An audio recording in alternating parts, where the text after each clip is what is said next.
গণ অভ্যুত্থানের মধ্য দিয়ে রাজনীতিতে নাম লেখানো এনসিপির কয়েক নেতার সম্পদ বেড়েছে উল্লেখযোগ্য হারে। নিজেদের গড়া রাজনৈতিক সংগঠন এনসিপির বয়স 1 বছরের কম হলেও এরই মধ্যে প্রথমবারের মতো নির্বাচনে অংশ নিচ্ছেন এনসিপির শীর্ষ নেতারা।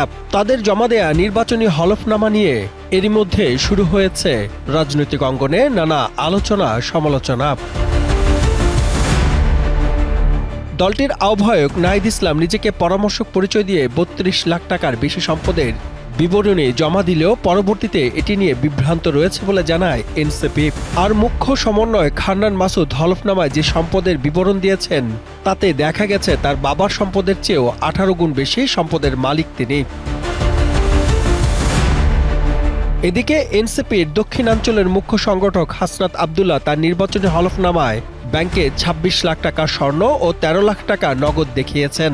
দলটির আরেক মুখ্য সংগঠক সার্জিস আলমের সম্পদ রয়েছে ৩৩ লাখ টাকার বেশি। এছাড়া এনসিপি সদস্য সচিব আক্তার হোসেনও আসন্ন নির্বাচনে প্রতিদ্বন্দ্বিতা করবেন। এজন্য নির্বাচন অফিসে হলফনামা দাখিল করেছেন।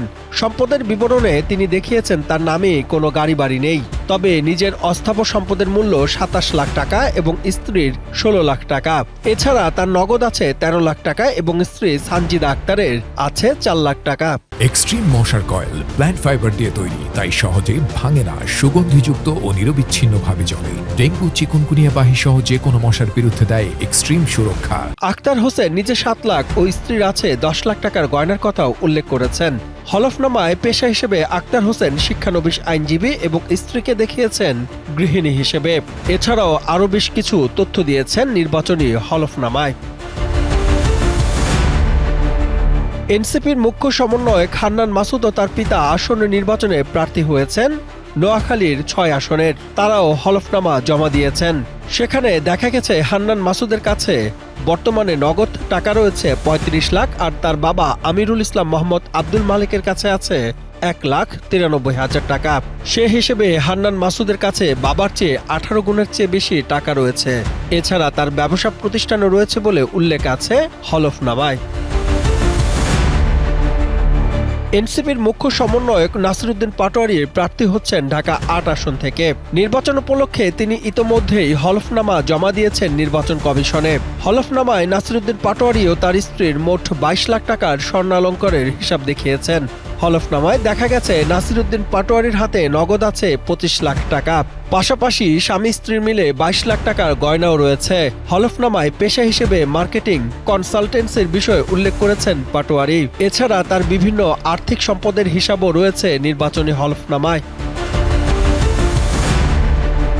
বাংলাদেশের আইন অনুযায়ী কোনো ব্যক্তি যদি নির্বাচনে অংশ নিতে চান তাহলে তাকে মনোনয়নপত্র জমা দেওয়ার সাথে হলফনামাও জমা দেওয়ার বাধ্যবাধকতা রয়েছে। এই হলফনামা তথ্যে একজন প্রার্থীকে ১০ ধরনের তথ্য দেওয়ার আবশ্যকতা রয়েছে। যে সকল প্রার্থী ইতোমধ্যে হলফনামা নির্বাচন কমিশনে জমা দিয়েছেন সেটি কমিশনের ওয়েবসাইটে প্রকাশ করা হয়েছে। হলফনামায় অসত্য তথ্য প্রমাণিত হলে ভোটের পরও সদস্য পদ বাতিলের বিধান রয়েছে নির্বাচন কমিশনের আইনে। Kaler Kantho, news desk.